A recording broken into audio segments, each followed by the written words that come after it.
Hello, world of YouTube.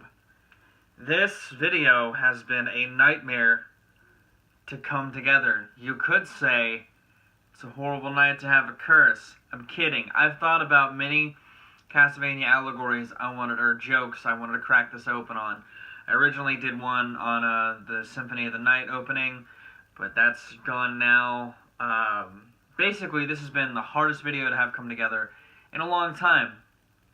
Probably because I've actually tried to put effort into something. But, either way, we're here today to do my contribution for Spookyfest 2017. You may be wondering, what the fuck is that if you're new to the channel within the last couple of years? It's an event that I started with my best friend about 5 years ago, where it started as he and I started to do Let's Plays at the same time in October and played throughout October, and then that eventually dissolved into him continuing to do that while I tried to keep up and failed every year for the last couple of years. But hey, I'm here now, amidst trying and failing different attempts, different ideas, to do a video talking about my top 11 favorite Castlevania games. I love Castlevania. It's the one franchise I've done the most Let's Plays or attempted Let's Plays on the channel. I talked about the anime recently. If you remember my list of top 11 favorite franchises from years ago, that was pretty high up there. It still stands pretty tall. That's one list where my opinion hasn't really changed much. And I just fucking love the series. I love the music, I love the style, I love most of the game's ideas to a degree. There are two games in the franchise I think are a little overrated to a degree, and they're two of the most popular, Super Castlevania 4 and Symphony of the Night. I think that they aren't bad games, but they aren't as good as the general masses would have you believe, especially with Super Castlevania 4. I don't mean to get all Ego Raptor in here, but I definitely agree with his opinion on that game, especially. I think the design is counterintuitive to what it's trying to be. So, yeah. But, that's beside the point. I just wanted to get that out of the way. If you're, like, watching this thinking, why is this like this? Why is your list like this? Because I really love these games, and I have a lot of opinions about them. But let's get into it. These are my top 11 favorite Castlevania games. I know what you're thinking. What the fuck? You literally just said this was overrated, but hear me out. Yes, it is overrated, but it's still a good game. I could make a video arguing this statement, I guess, but instead I'm just gonna say this. I think this game laid a lot of good groundwork for the games to come, and I think it accomplished a lot with what it was trying to do. I just think this game is a little overwrought, the castle's a little too open, and it takes forever to kind of get places that you need to go. I don't know, I think the game is alright, I think it's fun, I think the castle's still, you know, when it's got its moments, they shine really well. I just think this has not aged as well, and I think that Castlevania's expanded upon its groundwork that it was laid here well. I mean, the one thing I do like about this that the other games don't really have are the transformations. I think Alucard's transformations work really well, and I like the atmosphere of the game. I think it's better done here than some of the other games that are further down the list. Obviously, it's great because it did this as well too. Because this is gold. But enough talk. How about you? Yeah, I'm gonna be this guy. I like this game a lot. Out of the post-64 3D Castlevania games, this is really one of the few I've actually played. But I genuinely enjoyed my experience with this. I think that it combines the Metroidvania style with a little more linearity as seen in the classic Vania games. And I like the system that's set forth here. It's almost like this weird hybrid of Devil May Cry meets the other 3D Castlevania games that came before it. I do also really enjoy the system of the Devil Summons. I think that they provide a really interesting secondary dynamic in the game that allows you to grow and gives you a companion to grow with you of a different style. It's almost like mixing Pokemon with Castlevania, and it's fucking awesome. Plus, I think the cutscenes here work a little better than they do in other more cringy games like the one previously mentioned. They do add a little more seriousness and tone to the series, which I don't think is a bad thing. I think that they're acted out fine here. And I think that this is a fun world to explore. I think they did a lot here. While the music isn't as memorable in, say, a Symphony of the Night or what Castlevania is known for, it does its job, and I think that this is kind of an oft-overlooked title in the franchise, personally. Now, unlike Symphony of the Night, I feel like this is an under-discussed game from a Metroidvania standpoint. It was the first on the Game Boy Advance, and I can see it kind of being glossed over, but I feel like there's a lot here to sink into, and which is amazing in itself, given that it's the first on a portable console. The castle's fun to explore, and the story's alright, and I really think that this accomplishes a lot in such a small package.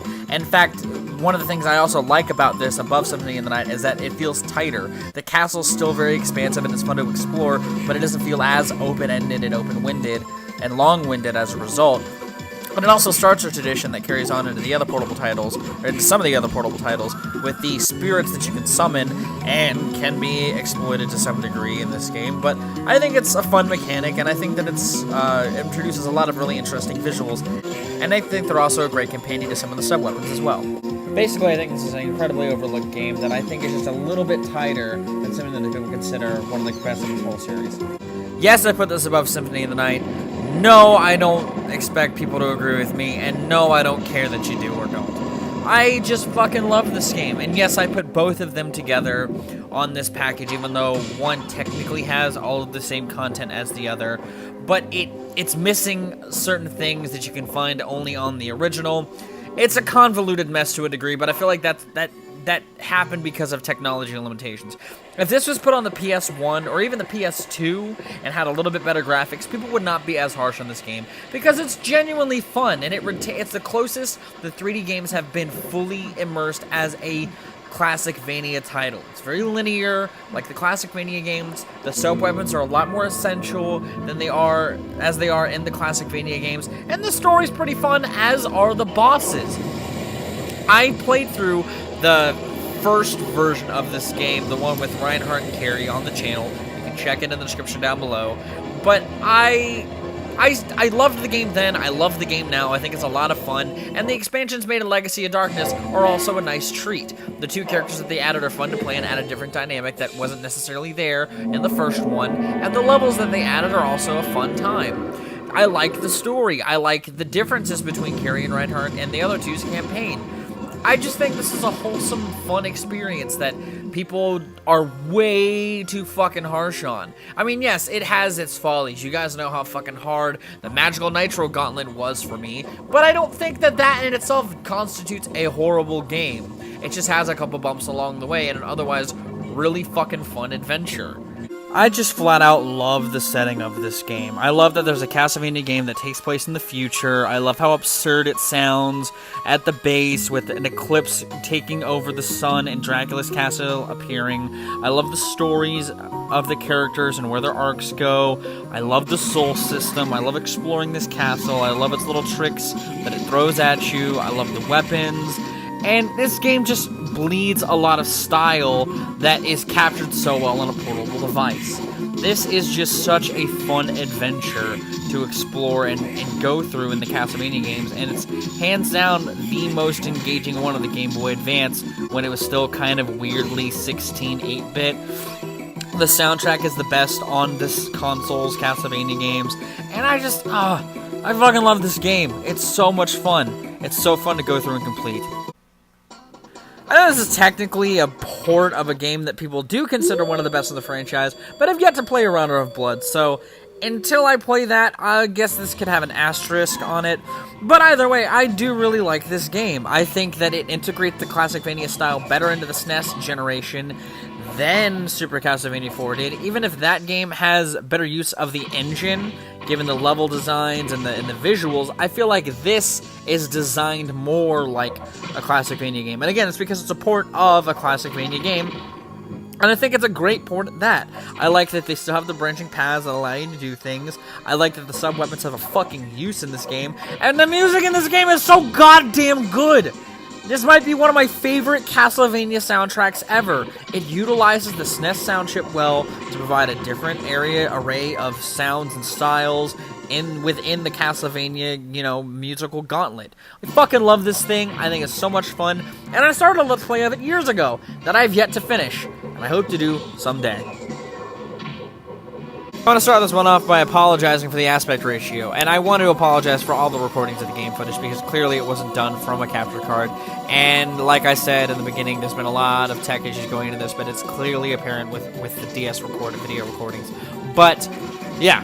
Portrait of Ruin, great game, super underlooked still, I feel like. Not a whole lot of people talk about it. I love the visual style of the DS games, and I think it's well utilized here, and it showcases a little more given that you have these paintings, which is another great concept, by the way. I think there's a lot of great ideas in here that are executed well. There's the paintings that I mentioned, there's the fact that both characters can team up together, that they carried over into Order of Ecclesia, but I feel like it's used better here. I think Jonathan and Charlotte have a great dynamic, and I really love the combos that you can unlock and the side quests that you can go through. This, again, expanded a little more on the groundwork laid forth in Dawn of Sorrow, but it gave a lot of character to these two people, and I love that with the array of environments you can go through, it also has an expansive soundtrack, and it allows those environments allow the soundtrack to be a little more adventurous than your typical Castlevania adventure, and I like that for that. I like that the story kind of ties into some of the Golden Age Castlevania stuff without spoiling too much. It's a great game with a great story that I feel like not a whole lot of people check out, so I feel like you should, because I think it's one of the best in the series. I bet some of you were wondering if I was going to even include some of the NES games on here, given how weird my opinion on the Castlevania series is in general, but I can't deny that this game is astounding. It expands upon the groundwork laid forth in the first game well. Its soundtrack uses the NES sound chip better than the one in the first one, and plus the story is also great, and it's a little more cinematic as a result, the whole branching path thing and having the multiple characters. This is what the anime is based off of, and I think it works well, even if it's from a minimalist standpoint. It tells its story better than Simon's Quest was trying to do. It does the platforming better than the first game was trying to do, and it's hard as fuck. I mean, there's a reason, I think there's a reason why there's multiple characters in this game, because this game is a challenge, and you need different approaches to the gameplay to survive some of the game's most challenging pieces. While the bosses aren't inherently harder, the levels themselves are a nightmare to get through, and the only reason why this game isn't higher is because of the challenge, and that sounds like a bit of a modern journalist move to say, but I'm not always masochistic enough to face the challenges in this game. I'd sometimes like to play the easier classic Vanias, but I do still have this at this point on this list because it is still a great game at its core. It's just really fucking hard, and I'm not always down to getting my ass kicked. Sorry. Yeah, this game is so good, and I do think it is so underappreciated. It was one of the first Let's Plays I did. I fucking love this game, and one of the things I really like about it, aside from the two different characters that allow you to have different paths, like I talked about in my top 11 Genesis games, which you can also watch, is I like the aspect of it being a little gorier. You know, Castlevania is a game about the macabre and horror, and gore is an aspect to that. And I like that there's glimpses of that throughout the game. Like I said in my Genesis video, I also really like the touring throughout Europe. It, like Portrait of Ruin, adds a lot of different level visuals and a lot of different styles to the music.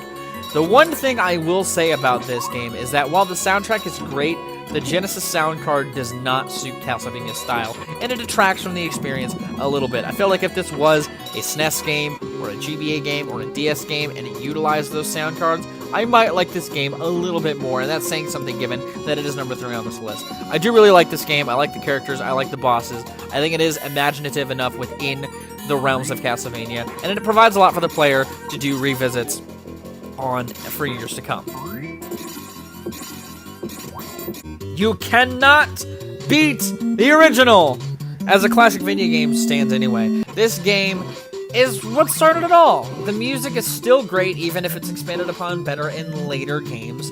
It's still a great, memorable soundtrack. The levels here are some of the most memorable in the franchise. The bosses, while difficult, are a great balance to the difficulty in the levels. This game is a nice romp to go through, and it's not too masochistic to play. It is a great balance of difficulty and great design with playability. It is one of those games I can constantly come back to and never regret doing so. Even if I haven't finished my Let's Play of it on the channel, technically. I think it's a great game, I think it's a fun game, and I think doing that final climb to Dracula's Peak is still rewarding every time I do it. Yes, I do like these characters enough to put it above the original as my favorite in the franchise. Like I said in my Aria of Sorrow segment, I love this set piece, and I think that Dawn of Sorrow expands upon the set piece well, it expands upon the characters well, and the castle here is my favorite Castlevania castle of all time to explore. There's a lot of variety here. There's a lot of really great sets of enemies. Maybe the enemy placement is really well done for a Metroidvania game. I love the souls this time around. I think they're even better than they were in Aria of Sorrow. I like the implementation of the touchscreen when it's done.